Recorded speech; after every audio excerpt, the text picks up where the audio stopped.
One of the most common questions I see when advising people in the corporate world is, how can I be more strategic?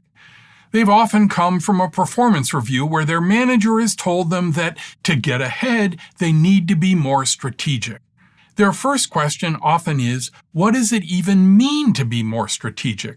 Specifically, in my position at the company, what does being strategic look like? I can help you with that.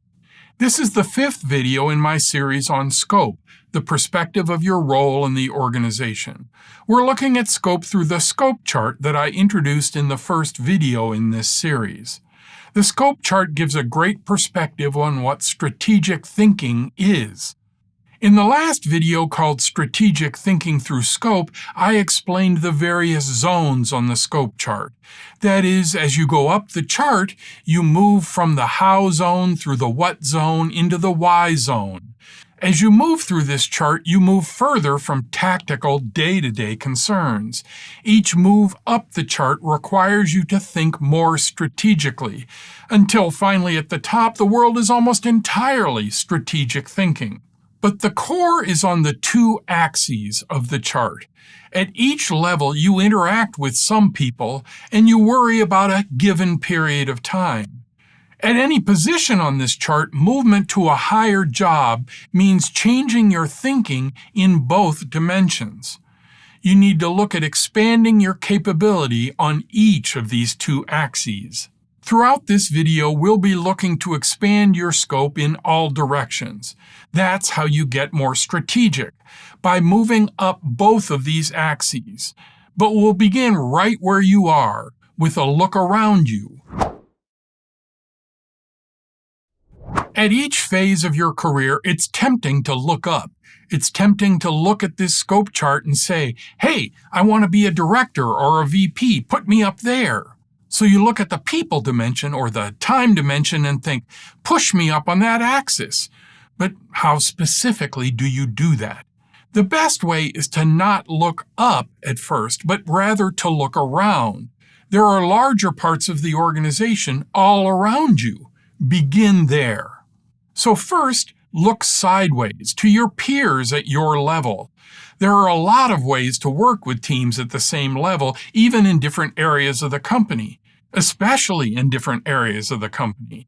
You can ask yourself dozens of questions. How does my role or my team interact with the peer organizations? What do those interfaces with those other groups look like? Do we work in parallel? Do we compete? Can we work more effectively together? How can we at least get along better? Can I work with my peer managers to gain some economies of scale? Can we work to fill resource deficits for each other?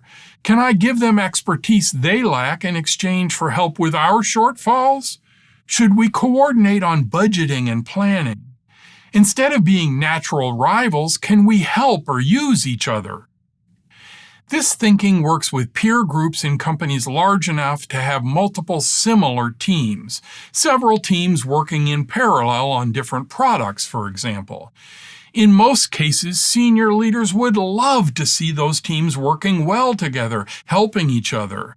At the very least, just getting along so they don't have to referee internecine squabbles. This attitude is even more essential when working with parallel functional groups. As an example, a product team working effectively with marketing, sales, support, HR, finance, etc. Some of these interfaces are clear and obvious. The product needs marketing or manufacturing to be successful at all. What's less common is a fully productive and healthy relationship with HR, finance, or other parallel teams that are less obviously interdependent with yours. Part of what you can do to be seen as a great organizational player is to develop relationships company-wide with every function your team interacts with. Reach out and understand your HR team. Make friends with your finance overseers. Get closer to the marketing or sales teams. You don't have to work together at the start, just know the people and what they do. How? Ask them. Have a coffee or a quick Zoom chat introduction. Just get to know them. Ask them what makes their life fun, what makes their life miserable. Make the conversation about them so you can understand what makes them and their function tick.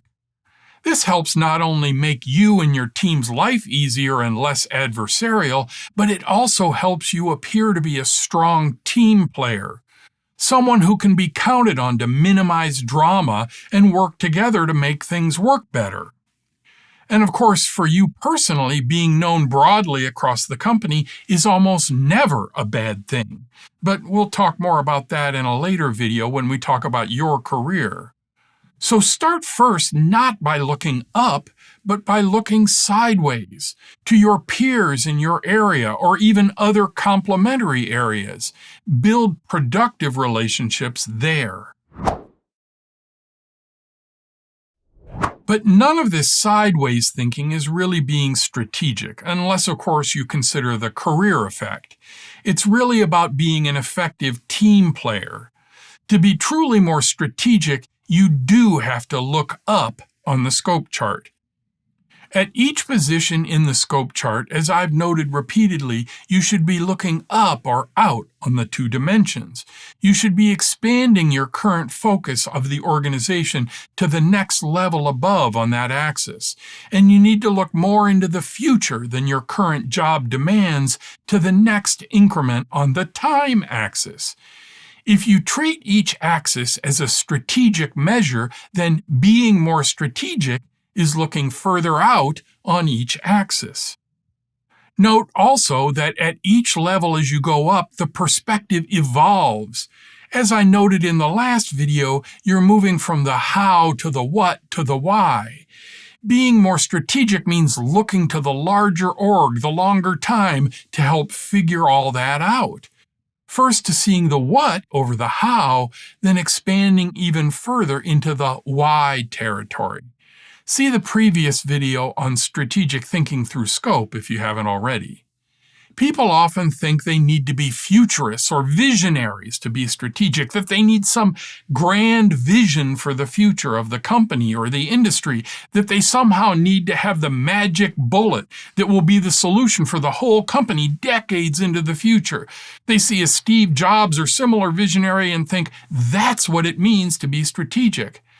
And then they burden themselves with this grand idea that they somehow need to be some kind of genius strategist from their seat as a line-level supervisor in a Fortune 500 company.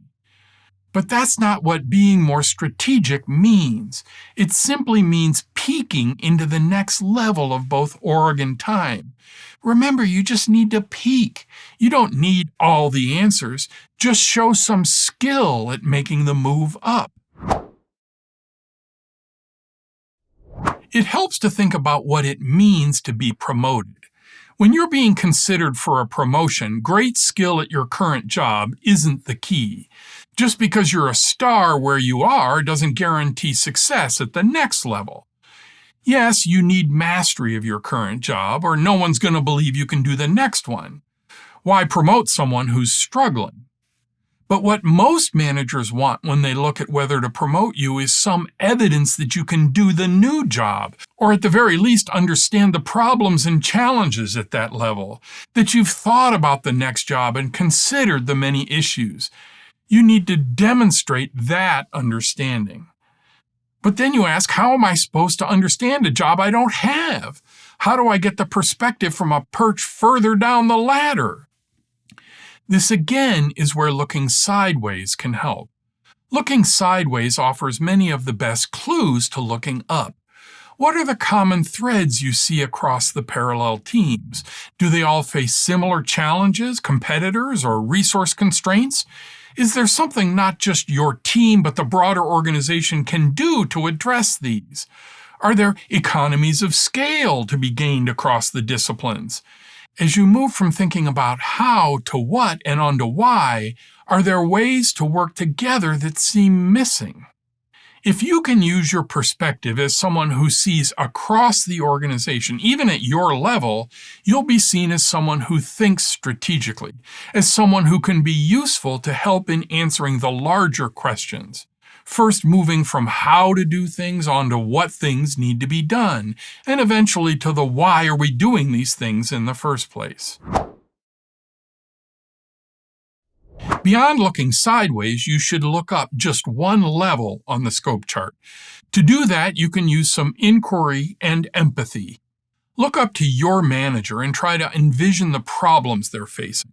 What are the challenges they see? Are they struggling to work across peer teams? Are they facing pressures to plan further out? Are they needing to present cogent ideas to their leadership? As you look at the hurdles your manager faces, try to understand the issues that make it challenging. Is it because there are competing priorities? Is it because of resource constraints? Is it because of internal political pressures? Try your best to understand the issues. Are there any ways you see those challenges could be addressed? Again, it's not essential that you have the answers. It's probably the case your manager doesn't even have them. What is essential, however, is that you see and understand the problems, that you have the strategic perspective, that you can see what someone at the next level is facing, that you can have a good conversation with your manager about those challenges. In fact, it's often a good thing that you don't have the answer, or at least don't blurt it out at every opportunity. You'll often lack all the pieces of the puzzle thanks to your limited perspective at your level.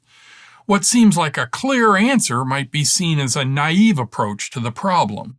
So don't overreach on the scope chart. As a frontline manager, don't approach the CEO with your obvious solution to the order delay in that other division. It's highly likely someone has already considered your idea. And because they understand that division better than you, they dismissed it. You'll just look foolish for your overreach. I'm quite sure you have great value to add when it comes to things at your level, perhaps even a level above, but it's unlikely you can place several levels above you. Not because you're not smart, rather because your role doesn't afford you the perspective needed to understand the nuances way over there or way out there. So again, what matters and what makes you look more strategic isn't having all the answers. You don't have to be a visionary or a futurist. You don't have to understand the entire corporation. You just need to have some perspective above your level on each of the two axes of the scope chart. To understand and work the organization just somewhat larger than your current role requires, to be able to think, see, and plan just a little further into the future than you do right now. If you can do that, you'll be seen as more strategic and be worthy of a move up. In a later video, we'll look at your career. We'll discuss in detail about what moving up on the scope chart looks like and how you can plan your move. But that's later. Next up, we'll look at the scope chart from a leader's perspective, how you as a leader can use the scope chart to be a better leader, to focus on the right things, to help your people grow. That's next time. Be sure to subscribe to my channel and click the bell so you won't miss each new video in this series. I'll see you in the next one using scope as a leader.